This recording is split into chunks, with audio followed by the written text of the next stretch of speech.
Have you ever noticed that sometimes it seems like two people can follow the exact same script, the exact same process, and put in the same amount of work, yet one of them still gets way better results? Well, that's something that my team and I really wanted to figure out, so last week we decided to dig deeper on what really sets top performers apart. And so we analyzed sales calls from the top 5 final expense agents within our group. And these are agents who are consistently selling anywhere between $5,000 to $7,000 a week in final expense business alone. And in this video, I'm going to share the top 5 things that these agents all had in common, what really makes them stand out, and how you could apply these things into your process in order to help more families and close more sales. By the way, if you don't know who I am, my name is Kevin Montes. I sell final expense life insurance over the phone, a lot of it. I've made over 150 grand in commissions this year, and I make these videos to show you how I do it so that you can do the same. All right, so let's get right into it. And I think I should point out the obvious. All the agents that we did analyze all put in a high amount of dials every single week. They're consistently putting in anywhere between 15 to 2,500 dials per week. So the reason I'm bringing that up is because if you're watching this video because you want to get better, but you're not making at least 1,500 dials per week, which averages about 300 dials a day, 5 days a week. If you're not doing that, start there. There's no point in getting better when you're not doing enough. You know, you might be familiar with John Wetmore, and I think he has a book that's called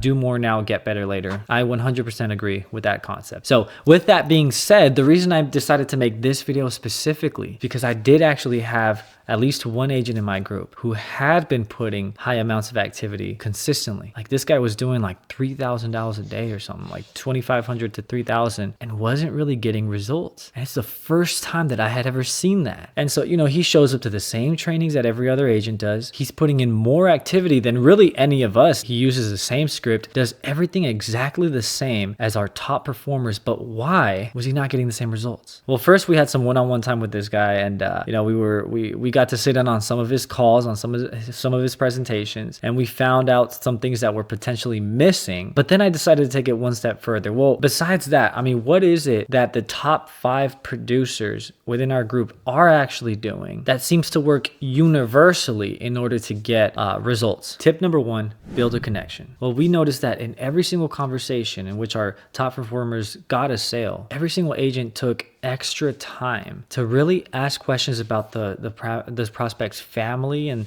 their life, their situation, and just other things that we could tell the prospect really enjoyed talking about. And so it wasn't all just, you know, transactional and all business. It was very friendly. It was very real, very genuine. So we kind of noticed they would take little breaks in between. So they would follow the script, and then whenever they found a chance to maybe talk about family, they would get off the script and just talk about family for 1 to 2 minutes. So for example, one of the most important questions in our script is, of course, you know, who would be in charge of these things, or who's your beneficiary? And so let's say they answered with, you know, my kids. We wouldn't just acknowledge and then continue with the script. We would stop right there and take a little break and talk about that for a little bit. So we would go, oh, you have kids. That's awesome. How many kids you have? Oh, well, I have 3. Okay, awesome. Any grandkids? Yeah, I've got 1 grandkid. Oh, that's awesome. How often do you get to like see your kids? Oh, we see each other every day. They live right beside me. XYZ, right? And so we would get to talk about that for a little bit. Might even ask about what the kids do, you know, wherever it goes. But that way we're actually getting to know the prospect on a personal level. It's not just all about insurance, because really an insurance sale isn't about insurance at all. It's about their family. It's about the people they love. And so we've noticed that every single agent who does sell at a high level makes a really strong effort to get to know their prospect on a deeper level, get to know about their family, and really just make pleasant conversation overall. You know, we noticed in every single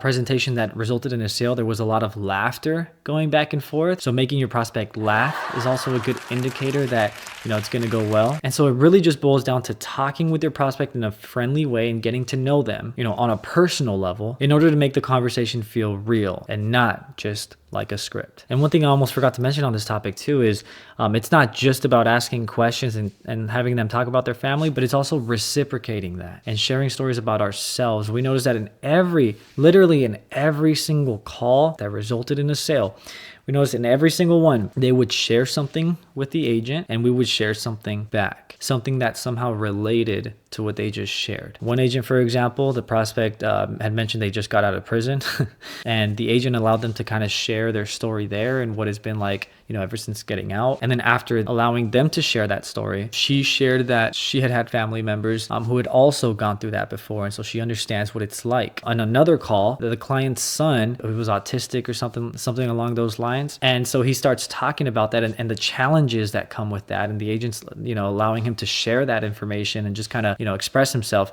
And then after doing that, the agent shares his experience, raising his autistic child as well. And then I experienced the same thing in some of my calls. I had one call where she shared that her son had just passed away from cancer. And so I shared that I had an uncle who passed from cancer years ago, and I saw how terrible that can really be. And so on every single call, we noticed stories were shared from both parties. And that is a very key point to making a connection. We found it's not just about asking questions and getting them to share everything about themselves. You need to share something about yourself too. You need to create an environment where they feel safe and connections it's not a one-way street. It's twofold. You both have to meet in the middle. You both have to connect with each other. And so that's what we found. And the thing is, you might say, well, I don't have an autistic child or an uncle who passed from cancer or family who went to prison. You might not have any of those things. It's not about any of that. If you can just find one thing that you guys have in common, that's all that it takes. Just share a little bit about yourself on that topic. That's it. All right, so there's that. Now, tip number 2, find the need. So another thing we notice, especially with new agents that are following a script, is they make a lot of assumptions. They assume that because they're making a phone call about final expense insurance, that this person needs $10,000 for a funeral and that's it. Or let's say the client comes in saying, hey, this is what I'm looking for. I need 20 grand. They assume that this person has done all their research and that's exactly what they need and they're not going to buy anything otherwise. Well, we found that all of our top agents ask questions and none of them make any assumptions. All of us spend a lot of time asking questions about our prospects' situation, their current situation, and their goals, where they are and where they want to be, in order to help us figure out together how much insurance this person actually needs, not just what they're looking for, not just what they want, but how much they actually need, and even more importantly, why they need it, why it's so important to them. And in some cases, if they even need it like they thought they did. Let me show you a quick example of what that sounds like. So one of the top producers in our group,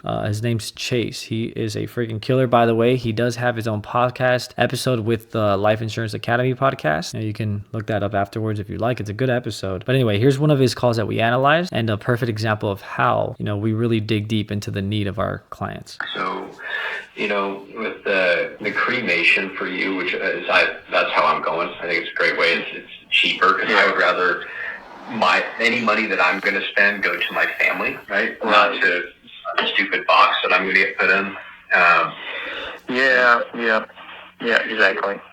I'm the same way, cremations are... By the way, that right there is a form of what I was just talking about, right? With sharing kind of, stories back and forth a little bit. Sharing stories and building that connection. Because they're always cheaper, right? They're a cheaper option. Yep. And it's typically like, 4,500 to about 10,000 is where I see them typically fall, depending on the person and if they have to transport it and all this, or all that stuff, right? Yeah. That's a pretty good idea to have for just the cremation, and then if you want to leave any extra behind, right? For some people have maybe do you have any credit card debt? No, I've condensed that. Okay. I got an aging card that's based off my mortgage. It's giving me like a 13% versus a 20-some%. Yeah, totally. And they just get it out of your hair. It's just like it's a constant. Yeah. It's kind of like a mosquito where it's just right. It keeps bugging you, right? Like a gnat or something. So and do you want to take a look at maybe having at least some of the mortgage paid for in a policy? Like, do you want to encompass any of that when we're looking? I don't think so, because how does this... No, because I envisioned the 401k is going to take care of the house. There's like 80 grand in there now. This is great, yeah. And see, so the prospect had also shared that he's paying a mortgage. So then Chase asks, is that another concern of yours, making sure that we have at least some of that covered as well? And now the client is sharing, his perspective on that. So now Chase is gathering that information as well. Yeah, Otherwise, it's not a retirement, right? Yeah, I mean, if you don't get to have like some toys, like a razor or like something fun, what do you do in retirement, right?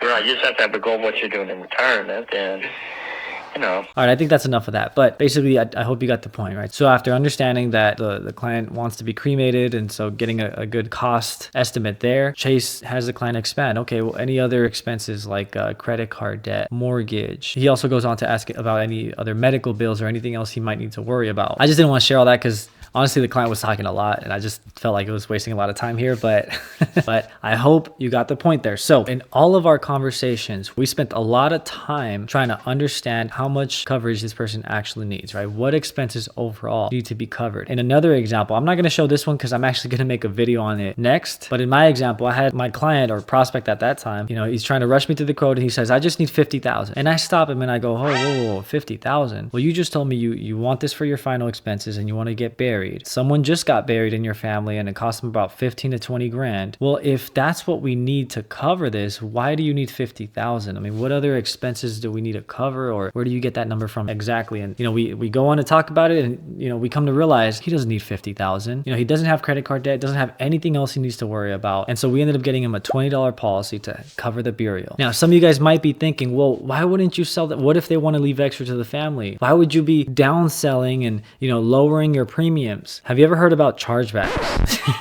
In final expense sales, there's a freaking lot of it. But the reason we're able to minimize them and we all stay in business is because we sell to their need. We're not just over here trying to, slang insurance, right? We're not overselling more than they need. We're trying to figure out their real situation. And in a lot of times we even downsell them a little bit to make sure that it's, it's something they can afford. But anyway, the overall message I hope you get from this is we're not just making assumptions or trying to oversell insurance or even underselling it either. We're just finding out their need and giving them a solution to that because we're here to serve, not just sell. All right, tip number 3. So we wrote down calm under pressure. We found that in every conversation, all of the agents maintained a very calm, relaxed, almost monotone, and a very neutral tonality from beginning to end. And we also found that the tone did not change regardless of whatever was going on in the conversation. It didn't change. Well, actually, let me say it like this. Tonality itself does change a little bit. If you're asking a question and you have a more curious tone versus a concerned tone, like that's going to change, of course. But what I'm saying is it's more the demeanor. Every single agent remained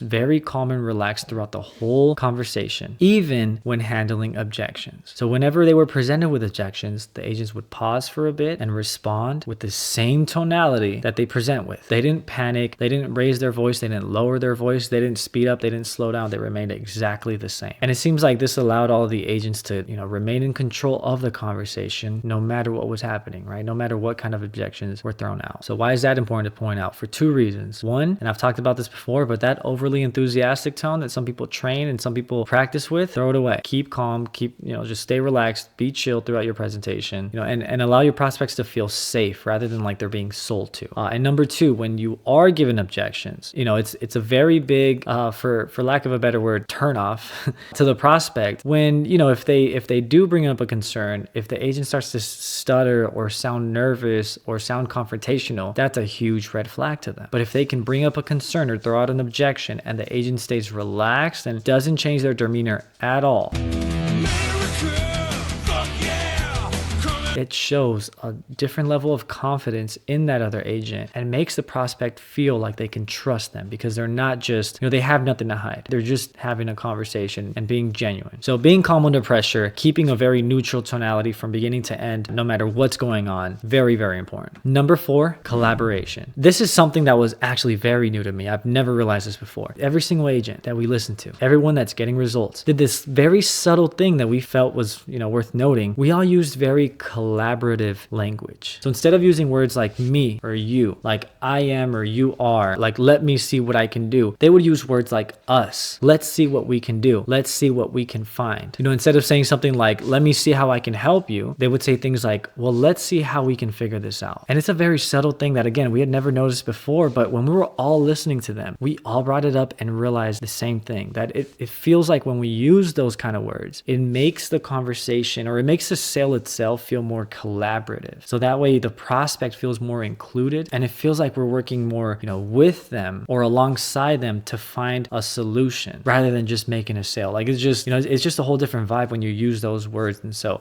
that is something that we're going to start emphasizing more. And, we're going to continue doing that in our process. All right. Tip number 5, no quotes given. So we found that across the board, any agent who's selling anything does not give quotes without first understanding the need. Kind of like tip number 2, where we talked about finding the need first. Well, no successful agent is just giving out quotes before discovery is made. So that means they're not just going from, opening to quote and then trying to close that. They're also not allowing prospects to rush them into giving them a quote, which, by the way, if that's something you struggle with, if you've ever had a prospect who's just trying to rush you to give them a quote and get off the phone, and that's just something you don't know how to handle, my next video is going to be addressing that. So stay tuned for that. But we found that no matter what the prospect says, no matter what no matter what's going on, no matter the situation, we all wait until we fully understand the prospect's needs before giving them prices or giving them options. And that's super important because presenting options is like the climax of the sale, right? It's the peak. That's when your client gets the most dopamine rush, and it allows them to feel like they're doing something, like they're moving in a positive direction, regardless of them making the decision or not. So by the time you get to that point, you as the agent need to make sure you have enough understanding of their life and enough leverage in order to help them make that decision. So that's just another thing that we found was worth noting. Under no circumstance should you ever present any options or give quotes before having a real understanding what your client actually needs and why they need it. So to sum it all up, after analyzing what the top 5 performers within our group do on a regular basis in order to sell final expense at a high level consistently is: number 1, build a connection. Number 2, find a need. Number 3, stay calm under pressure. Number 4, work together. And number 5, no quotes given. Those are the 5 secrets of the top 1% agents in final expense. And if you start applying them yourself, you will stand out too and make a lot more money in the process.